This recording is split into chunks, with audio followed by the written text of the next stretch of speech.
Very fortunate that Tyreke was able to take time out of his schedule, obviously winning Rookie of the Year and his other awards, to join us here for today's press conference. And at this point, Tyreke, would you can sit there and do it if you like. Make some comments about your feeling on joining the national team, coming back to Vegas this summer, and getting back in the fold with USA Basketball.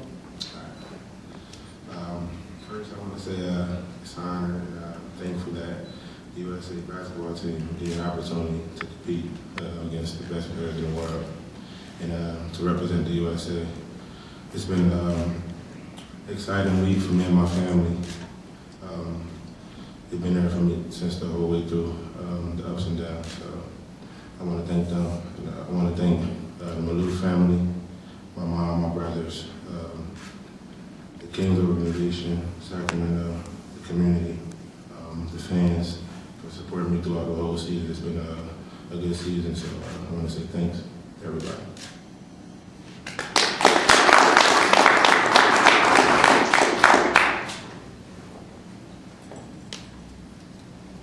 We'll wrap up. Obviously, Mr. Christensen alluded to the fact that USA Basketball will be returning this summer. The plans are for the team to arrive on July 19th, conduct daily practices the 20th to the 23rd at UNLV at Cox Pavilion, and then on the 25th, the return of the USA Basketball Showcase, which is a blue-white inter-squad game. We've played it 2 previous occasions. Great crowds, great games. The games have been extremely competitive. Tickets have gone on sale today for that, and again, the information specifically on tickets and the pricing is available in the press release in the back. At this point, if we have any questions specifically for anybody up here, we'll be happy to take them at this time.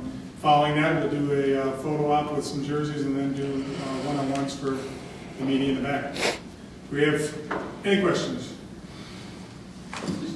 Mike? Use the mic, please. Mike, how do you envision Tyreke fitting into the style of play that you have implemented since you took over as coach? Well, first of all, physically, even at a young age, he has the strength to play internationally. He'll find that you get away with a lot more body contact, on the ball, defensively, and he can, he's good at that. I mean, he can handle that. That's one of the big adjustments we had to make early on when we played the World Championships in 2006 to learn that, and all the NBA players had to learn, the game's administered in a different way, and you need to be very strong. The other thing is he really pushes the ball well and can defend. And so we're looking forward to seeing how he competes with the other guys. And he's somebody that we want to really develop in our program.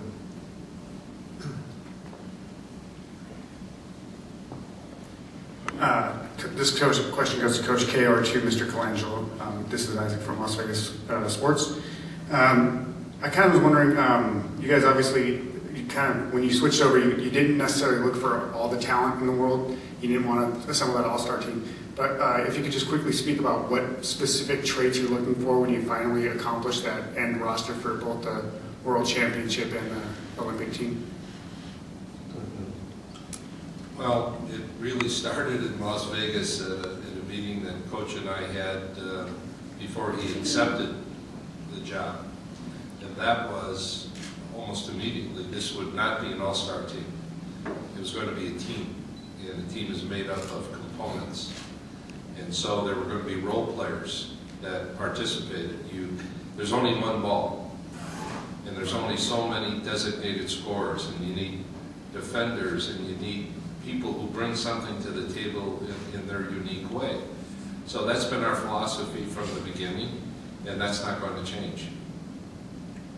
One other thing with that is all the guys who are in the pool where we picked for the Olympics had the one common thread was that they all said to a man, "We'll do anything you want us to do to win the gold medal for the United States." In other words, even though a guy was a star player on his own team, he said, "If you want me to come off the bench, I'll do that. If you want me to play 8 minutes, I'll do that." And so what we're looking for from all the players is a willingness to become a part of something bigger than them. And that we all have to adapt to our roles on the U.S. basketball team. The role can't be the same for me as a coach or for each individual player as it is in our parent teams.